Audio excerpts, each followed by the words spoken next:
Hi, I'm Michael Camp, author of Confessions of a Bible Thumper. Today, I want to share with you 9 faith issues I had to rethink that I chronicle in my book.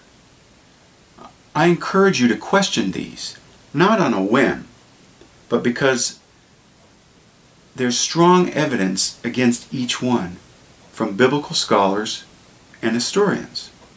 Moreover, a new paradigm on each of these issues will solve a lot of problems that much of the traditional church has.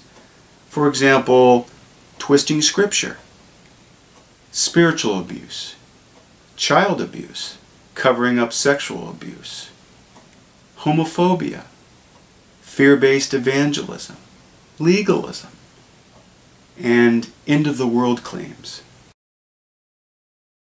First, in my research, I conclude that the Bible is not inerrant, whether in its current form or in the original manuscripts.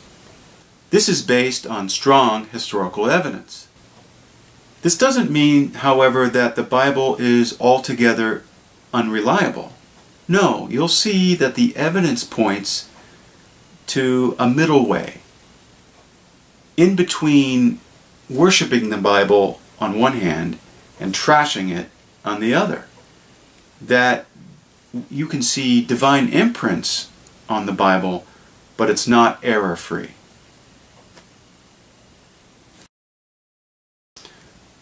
When one really looks under the hood at the original language, culture, context, and how the Bible was compiled, it's clear that all of the Bible was never meant to be a self-evident and universally applicable rule book. The book shows how the Bible is routinely abused by well-meaning people, but that we need to recover a more responsible way of using the Bible. In one chapter, I address the meaning of ecclesia, the Greek word that we translate church. It's really fascinating as I go through in the book 25 plus years experience in evangelical churches, and then slowly learn the historical origins of church and our modern church, and realize that there's a whole new paradigm of looking at church. One that does not create what some people call churchianity. Now this is where it gets very interesting.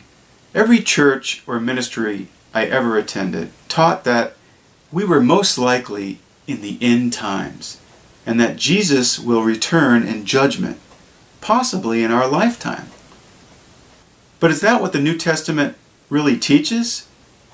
In the Last Days Delusions chapter, I uncover a host of mistranslations, misinterpretations, and make the case that based on historical and biblical evidence, the end times really belongs in the 1st century. So that's the first 4. Stay tuned for 5 more theological ideas you should question and why.